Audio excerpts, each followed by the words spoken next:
Hotel කාමර අනන්තයක මිනිස්සුත් අනන්ත ප්‍රමාණයක් ඉද්දී ඔයා මේ හොටෙල් එකට ගිහින් කාමරයක් ඉල්ලුවොත් ඔයාට එකක් හම්බෙයිද නැද්ද?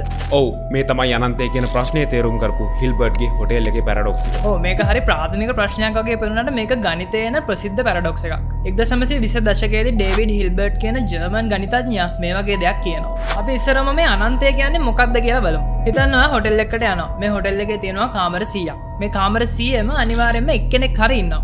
ඉතින් ඔයා රිසෙප්ෂන් එකට ගිහිල්ලා අහනවා මට කාමරයක් ගන්න පුළුවන්ද කියලා. එතනින් ඔයාට කියනවා අපේ හැම කාමරයක්ම ෆුල්, තවත් කාමර එකක්වත් නැහැ කියලා. මේක සාමාන්‍ය හොටෙල් එකක වෙන්න පුළුවන් දෙයක් වුණත් හිල්බර්ට්ගේ හොටෙල් එක කියන්නේ සාමාන්‍ය දෙයක් නන් නෙමෙයි. මේ හොටෙල් එකේ කාමර අනන්තයක් තියෙනවා. ඒ වගේම මේ හැම කාමරයකම එක මිනිහෙක් ගන්න ඉන්නවා. එතකොට ඊළඟට මේ හොටෙල් එකෙන් කෙනෙක්ට කාමරයක් ගන්න එක කොහොමත් කරන්න බැරි වැඩක් නෑ. නෑ ගන්න පුළුවන්. ඔයා ඉස්සරහම යන්න ඕන රිසෙප්ෂන් එකට. එතකොට එයාලා කියනවා කලින් වගේම අපි ළඟ කාමර තවත් නැහැ කියලා. හැබැයි මේ හොටෙල් එකේ කාමර අනන්තයක් තියෙන නිසා මෙතන පැරඩොක්ස් එකක් හැදෙනවා. ඒක උපයෝගී කරගෙන හිල්බර්ට් පෙන්නලා දෙනවා. ඔයාට අනිවාර්යයෙන්ම මෙතනින් කාමරයක් වෙන් කරගන්න පුළුවන් කියලා. එයා මේක පැහැදිලි කරන්නේ සිනාරියෝස් 3කට. පළවෙනි එක තමයි මේ හොටෙල් එකට අලුත් අමුත් එක්ක ආවම රිසෙප්ෂන් එකෙන් නිවේදනයක් කරලා කියනවා දැන් ඉන්න හැම ගෙස් කෙනෙක්ම තමන්ගේ කාමර අංකයට එකක් එකතු කරලා ඒ කාමරයට මූව් වෙන්න කියලා. ඒ කියන්නේ පළවෙනි රූම් එකේ හිටපු එක්කෙනා දෙවෙනි රූම් එකට යනවා, 68 වෙනි රූම් එකේ හිටපු එක්කෙනා 69 වෙනි රූම් එකට යනවා, 100 වෙනි රූම් එකේ හිටපු එක්කෙනා 101 වෙනි රූම් එකට යනවා. මේ ක්‍රියාවලිය අනන්තය දක්වාම සිද්ධ වෙන හින්දා පළවෙනි රූම් එක හිස් වෙලා මේ අලුතෙන් එන එක්කෙනාට ඒකට යන්න හැකියාව ලැබෙනවා. හරි ඒත් මෙතෙන්ට බස් එකක විතර සෙනගක් ආවත් මොනවා වෙයිද? ඒ ගැන අපි දෙවෙනි සිනාරියෝ එකෙන් විස්තර කරමු. නිකමට හිතන්න එක බස් එකක් යනවා, මෙතන ගෙස්ලා ඉන්නවා 50ක්.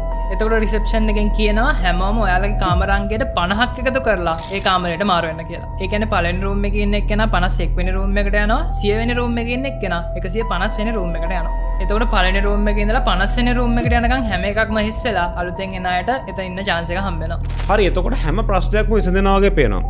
හැබැයි ඇයි ඔය සිනාරියෝස් 3ක් ගත්තේ? මේක තමයි කේෂෝ මයින්ඩ් බ්ලෝවිං සිනාරියෝ එක. මේ හොටෙල් එකට අනන්ත බස් ප්‍රමාණයක් එනවා වගේම මේ එන හැම බස් එකකම අනන්ත මිනිස්සු ප්‍රමාණයකුත් ඉන්නවා.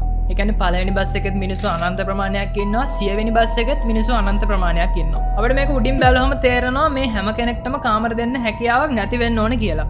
ඒත් මෙතනදිත් හිල්බර්ට් පෙන්නලා දෙනවා මේ ඉන්න හැමෝටමත් කාමර දෙන්න පුළුවන් කියලා. මෙතනදී රිසෙප්ෂන් එකෙන් කියන්නේ හැමෝම ඔයාලා ඉන්න කාමර අංකය දෙගුණ කරලා ඒ කාමරයට මූව් වෙන්න කියලා. ඒ කියන්නේ පළවෙනි රූම් එක දෙවෙනි රූම් එකට, දෙවෙනි රූම් එක හතරවෙනි රූම් එකට, 100 වෙනි රූම් එක 200 වෙනි රූම් එකට. මේක නිසා මේ හොටෙල් එකේ තියෙන ඔත්තේ අංක තියෙන කාමර හැම එකක්ම හිස් වෙනවා. ඊට පස්සේ මොකද්ද කරන්නේ? නිකම්ම මේ ඔත්තේ කාමර වලට මිනිසුන් යවුවද? එහෙමම නෙමෙයි. මේකුනේ මේ විදිහට. පළවෙනි බස් එක ගැන විතරක් හිතුවොත් එහෙම ඒකින් පළවෙනි කෙනා තුනේ පළවෙනි බලයේ තුන්වෙනි රූම් එකට, දෙවෙනි කෙනා තුනේ දෙවෙනි බලයේ 9 වෙනි රූම් එකට වගේම තුන්වෙනි කෙනා තුනේ තුන්වෙනි බලයේ 27 වෙනි රූම් එකට යනවා. ඉතින් මේකෙන් පුළුවන් වුණා බස් අනන්ත ගානකින් ආව මිනිස්සු අනන්ත ප්‍රමාණයටම කාමර ලබා දෙන්න. ඒ වුණාට මේක ගණිතමය අතින් නම් 100%